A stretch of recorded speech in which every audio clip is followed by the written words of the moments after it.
बिस्मिल्लाहिर्रहमानिर्रहीम। नाज़रीन अस्सलाम वालेकुम। मैं हूं आपका मेज़बान साबिर शाकिर वफाकी दारुल हुकूमत इस्लामाबाद से कुछ ताज़ा तरीन खबरें, बहुत बल्कि इंतहाई अहम तरीन और ब्रेकिंग न्यूज़। वफाकी दारुल हुकूमत इस्लामाबाद दुनिया की नज़रें बदस्तूर इस्लामाबाद पे लगी हुई हैं और पार्लियामेंट हाउस पे लगी हुई हैं। वज़ीर आज़म इमरान खान जो कहते थे वो अब एक एक करके सब कुछ करके दिखा रहे हैं। उन्होंने कहा था कि अगर मैं वज़ीर आज़म के तौर पे कम ख़तरनाक हूँ, मैं वज़ीर आज़म से हटा बाहर निकला तो बहुत ज़्यादा ख़तरनाक हो जाऊंगा और लोगों को अंदाज़ा नहीं है जो मुझे हटाना चाहते हैं, जो मेरे ख़िलाफ़ प्लानिंग कर रहे हैं, साजिश कर रहे हैं, उनको अंदाज़ा नहीं है। और क्योंकि लोगों का ख्याल था, ज़ाहिर जो हमारे फ़ैसला साज और अपोजिशन, उनका ख्याल था कि वज़ीर आज़म इमरान खान अपनी मकबूलियत खो चुके हैं और इसलिए महंगाई, बेरोज़गारी, हर वक्त टीवी पे यही खबर चलती थी और लोगों का अपोजिशन का इनका ख्याल था, जो मास्टरमाइंड थे, कि जनाब ये सब कुछ, और ये बहुत बड़े पॉलिटिकल पंडित हैं, और उन्होंने कहा कि बड़ा बर वक्त ऐसा टाइम है, तहरीक अदम एतमाद पेश कर दी। तहरीक अदम एतमाद ऐसी गले लगी अपोजिशन के कि वो अब तक उनके लिए वबाल जान बन चुकी है। तहरीक अदम एतमाद मंजूर भी हो गई, वज़ीर आज़म इमरान खान को ओहदे से हटा भी दिया गया, डी नोटिफाई भी हो गए। लेकिन आज उन्होंने एक फ़ैसला किया है और वो फ़ैसला ये किया है, कल तक वज़ीर ख़ारजा साबिक़ शाह महमूद कुरैशी वज़ारत उज़्मा के उम्मीदवार थे, उनके कागजात जमा करवा दिए गए थे, लेकिन कल से लेके आज तक पाकिस्तान तहरीक इंसाफ में बहस चलती रही कि आखिर करना क्या है। और उसमें 3-4 बातें थीं कि कौमी असम्बली से मुस्तफ़ी हुआ जाए या ना हुआ जाए। ये थी बुनियादी बात। उसकी रीज़न कि इमरान खान साहब कहते थे कि मैंने तो इस इम्पोर्टेड हुकूमत को मंजूरी नहीं करना, ये जो बैरूनी साजिश के तहत ये गवर्नमेंट मुसल्लत की जा रही है, मैंने इसको मंजूर नहीं करना और इसका हिस्सा नहीं बनना, इस सिस्टम का भी हिस्सा नहीं बनना। जब हम 2 दिन पहले वज़ीर आज़म हाउस में जो आखिरी मुलाकात हुई उनसे, जब उस वक्त भी हमारी मुलाकात हुई थी, उस वक्त भी हमने पूछा था उनसे कि जनाब आपको तमाम इस वक्त हुकूमती मशीनरी, रियासती मशीनरी आपको छोड़ चुकी है, आपके साथ कोई भी इस वक्त हुकूमत के साथ कोई भी इदारा नहीं खड़ा, तो आप क्यों यहाँ बैठे हैं, एग्ज़िट करें, जाएं। उन्होंने कहा कि मैं एक एक को सबको एक्सपोज़ करके जाऊँगा, इस्तीफ़ा नहीं दूँगा। जो है मैं चाहता हूँ कि हर कोई नंगा होकर सामने आए और एक्सपोज़ हो कि जनाब ये सारी कार्रवाई के पीछे कौन कौन है और सारे मिलकर कौन कौन है जो सब मिलकर ये काम कर रहे हैं और कोई रोक नहीं रहा और एक नई बैरूनी इम्पोर्टेड हुकूमत मुसल्लत की जा रही है। तो उसमें वो कामयाब हो गए। बहरहाल उन्होंने कहा कि मैं एग्ज़िट बिल्कुल नहीं करूँगा, आएँ काम करें और देखें क्या होता है। तो बहरहाल ये हुआ। अब कल से बहस चल रही थी कि इसका हिस्सा बना जाए, वज़ारत उज़्मा का इलेक्शन लड़ा जाए, 3 वोटों का फ़र्क है और मिन्नत समाजत कर ली जाए, मुत्तहिदा कौमी मूवमेंट की दोबारा कर ली जाए, बलूचिस्तान अवामी पार्टी की कर ली जाए, और शाहजैन बुगटी हैं, अवामी नेशनल पार्टी है, 1-1 वोट, 2-2 वोट, और आज़ाद अरकान उधर बैठे हैं, उनकी भी मिन्नत समाजत की जाए, तो चला जाए, सिलसिले को आगे बढ़ाया जाए। लेकिन कल से लेके हमने आज तक देखा कि शहबाज शरीफ साहब तो मुतहर्रिक थे, सबसे उन्होंने मुलाकातें की, जरदारी साहब के दरबार पे भी हाज़िरी दी, बलूचिस्तान अवामी पार्टी, मुत्तहिदा कौमी मूवमेंट, सब के पास वो गए और उनको कहा कि जनाब मैं वज़ारत उज़्मा का उम्मीदवार हूँ, लिहाजा कल भी आपने वही काम करना है जो तहरीक अदम एतमाद की मंजूरी के वक्त किया था, वोट मांगे। लेकिन शाह महमूद कुरैशी किसी के पास भी नहीं गए और किसी को भी मनाने की कोशिश नहीं की। और कल से ही ये अंदाज़ा हो गया था कि जनाब अब हम इस तरह नहीं करेंगे कि वोट शोट मांग के, बल्कि उसके बाद फिर ये हुआ, कल रात तक कोई फ़ैसला नहीं हुआ था। कल रात जो पब्लिक निकली है, अवामी समंदर आया है, अवाम का समंदर जो बाहर निकला है, पूरे पाकिस्तान से नहीं पूरी दुनिया में निकला है और पाकिस्तान में तो इंतहा कर दी। एक मुहतात अंदाज़े के मुताबिक कल पूरे पाकिस्तान में मुख्तलिफ़ शहरों में 1 करोड़ से ज़्यादा लोग सड़कों पे थे। रोज़े के बावजूद, अफ्तारी और सहरी के बावजूद, गर्मी के बावजूद 1 करोड़ से ज़्यादा, और ये मैं रिपोर्ट नहीं कर रहा, ये गैर मुल्की ज़राए अबलाग रिपोर्ट कर रहे हैं। पाकिस्तान में मीडिया ने कम दिखाया, बहुत कम दिखाया, जबकि वो बहुत ज़्यादा था। मजबूरियाँ थीं, पाबंदियाँ थीं, नहीं थीं, वो मीडिया हाउसेस जाने, जिन्होंने नहीं दिखाया और जिन्होंने कम दिखाया वही बता सकते हैं। लेकिन गैर मुल्की ज़राए अबलाग वो पीछे नहीं रहे। मैं देख रहा था मिडल ईस्ट के ज़राए अबलाग को देख रहा था, अरब जो ममालिक हैं उनके ज़राए अबलाग को देख रहा था, और साथ ही साथ इंडियन चैनल्स को मैंने देखा, और फिर आज इंडियन प्रिंट मीडिया को देखा। इसी तरीके से यूरोपियन ज़राया अबलाग, मगरबी ज़राया अबलाग, अमेरिकन ज़राया अबलाग, जितने भी थे, कोई भी एक ख़ित्ता भी ऐसा नहीं था, चाइना, रशिया, कोई एक ख़ित्ता भी ऐसा नहीं था जो कल रात की जो अवाम का समंदर था उसको रिपोर्ट नहीं कर रहा था। और यहाँ तक कि ऐसे मुल्कों में भी पाकिस्तानी अवाम बाहर निकले जहाँ पे जलसे जुलूस, सियासी सरगर्मियों की इजाज़त ही नहीं है। मिडल ईस्ट के ममालिक और हमारे जो बिरादर इस्लामी मुल्क हैं, अरब ममालिक, वहाँ पे भी पाकिस्तानी बाहर निकले। और सोशल मीडिया पे जाएं तो सोशल मीडिया पे तो एक तूफ़ान है। और सोशल मीडिया पे पिछले 2 हफ्तों से जो ट्रेंड चल रहा है, टॉप ट्रेंड पे कौन लोग हैं, टॉप ट्रेंड क्या चल रहा है, वो मेरा ख्याल है ख़ुद ही पढ़ लें। हम उनको पढ़ना शुरू कर दिया तो वो कहेंगे जनाब हमने यहाँ पे ये कर दिया। सोशल मीडिया पे आपको पता है, इवन अब तो वो लोग, वो जर्नलिस्ट, वो दानिश्वर जो कि इमरान खान साहब को हटाने में साथ थे, जब कल उन्होंने देखा तो वो भी चीख उठे, वो भी सब्र नहीं कर सके।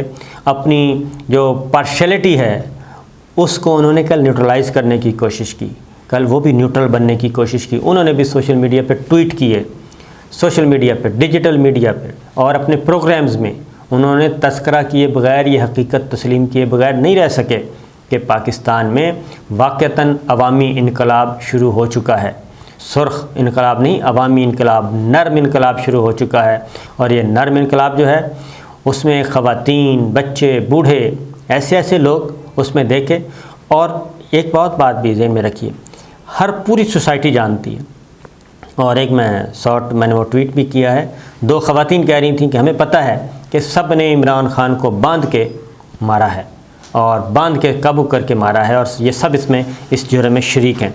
तो ये सूरत हाल थी। कल के बाद पाकिस्तान तहरीक इंसाफ का और वज़ीर आज़म इमरान खान का बिल्कुल वो जो थोड़ी सी कन्फ्यूजन थी वो आज ख़त्म हो गई।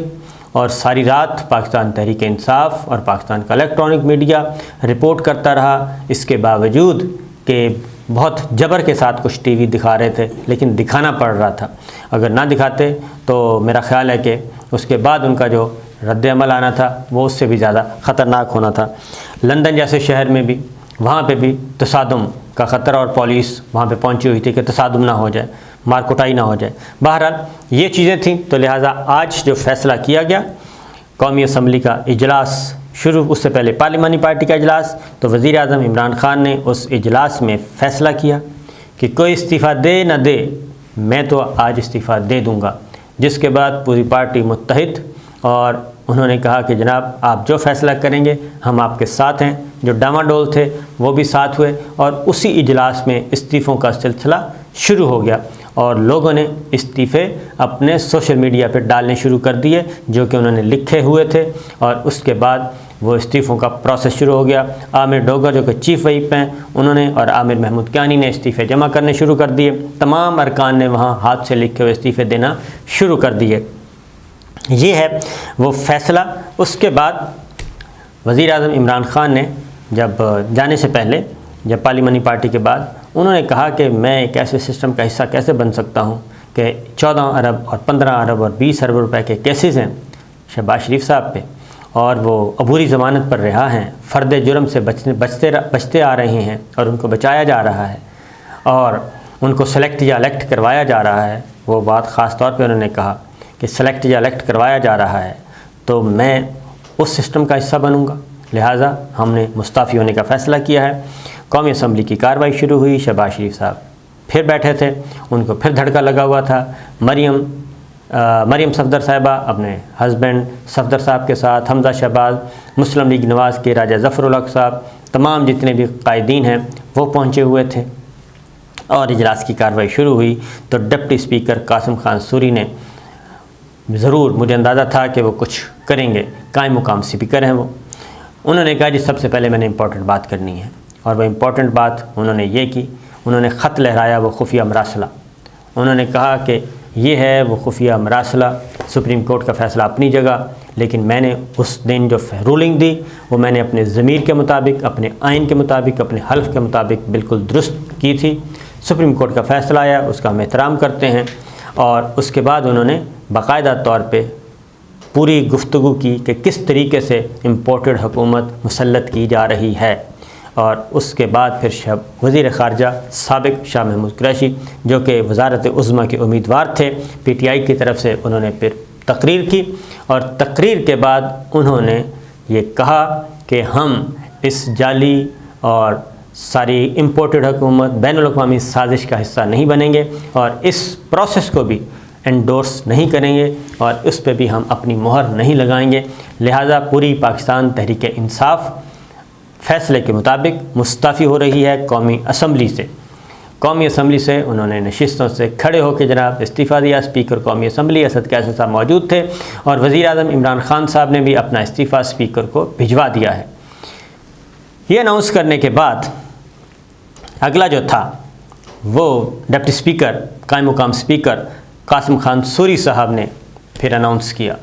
उन्होंने कहा जी कि मेरा ज़मीर भी इजाज़त नहीं देता और जो मैंने हल्फ उठाया है और आइन है जो मैंने पढ़ा है और आइन के तहत हल्फ उठाया है, मेरा ज़मीर भी गवारा नहीं करता कि मैं इस इम्पोर्टेड हुकूमत की लाने के लिए बैनुल-अक़वामी साजिश के तहत उस सारे प्रोसेस का हिस्सा बनूं और मैं चेयर पे बैठ के ये इलेक्शन का इनकाद करवाऊं। लिहाजा उन्होंने कहा कि पहुंची वहीं पे खाक, तो उन्होंने कहा कि तशरीफ़ ले आइए। अय्याज सादिक साहब बरामद हुए और उनको ये नशिस्त सौंप दी गई। तो अय्याज सादिक साहब ने अगला प्रोसेस कंप्लीट करवाया वज़ीर आज़म के इंतखाब के लिए शहबाज शरीफ साहब का, क्योंकि वो बाइकआउट कर चुके हैं, इस्तीफ़े दे चुके हैं और वोटिंग ज़रूर होनी है। मैं अगली बात ये बता दूं कि वोटिंग ज़रूर होनी है, क्योंकि बाइकआउट करके वो निकल गए, इस्तीफ़े जो हैं अभी मंजूर नहीं हुए। तो इन हालात में वोटिंग का होना ज़रूरी था, इसलिए वोटिंग हुई और उसमें तमाम जो थे भानुमती का कुंबा उन्होंने वोट दिए। और ये बात जहन में रखिए कि अब अगली जो स्ट्रेटजी है ये सिर्फ यहाँ तक महदूद नहीं रहनी। वज़ीर आज़म इमरान ख़ान जो कि अब साबिक़ हो चुके हैं, अब उनकी अगली प्लानिंग ये है कि इसी रमज़ान से पेशावर से वो शुरू कर रहे हैं राब्ता आवाम मुहिम, और साथ ही साथ ईद के बाद वो एक भरपूर लॉन्ग मार्च की तैयारी कर रहे हैं और लॉन्ग मार्च लेके वो इस्लामाबाद का रुख करेंगे और यहाँ आके विराजमान होंगे। और ये बात ज़हन में रखिए कि भरपूर तैयारी के साथ आएंगे और अब वो इस इलेक्शन का यकीनी बनाएंगे, क्योंकि जो बंदर बांट हो रही है उस बंदर बांट के बजाय वो आम इंतखाबात करवाने पे ज़ोर देंगे और हुकूमत को मुस्तफ़ी होने पे मजबूर करेंगे। दूसरी जानिब खैबर पख्तूनख्वा के वज़ीर आला महमूद ख़ान साहब के ख़िलाफ़ तहरीक अदम एतमाद भी ख़त्म हो गई है और उन्होंने एतमाद का वोट लिया, 88 वोट हासिल किए, सिर्फ़ 3 वोट जो हैं वो ख़िलाफ़ आए। तो इस तरीके से तहरीक एतमाद वापस एतमाद का वोट भी ले लिया और टाएं फ़िश हो गई। ये जो प्रेशर डेवलप करने की कोशिश की गई थी वो भी ख़त्म हो गई। तो एक नया राउंड वज़ीर आज़म इमरान ख़ान जो कि अब साबिक़ हो चुके हैं उन्होंने शुरू कर दिया है और इंतज़ार कीजिए जी अगले वज़ीर आज़म का। इजाज़त दीजिए, अल्लाह हाफ़िज़।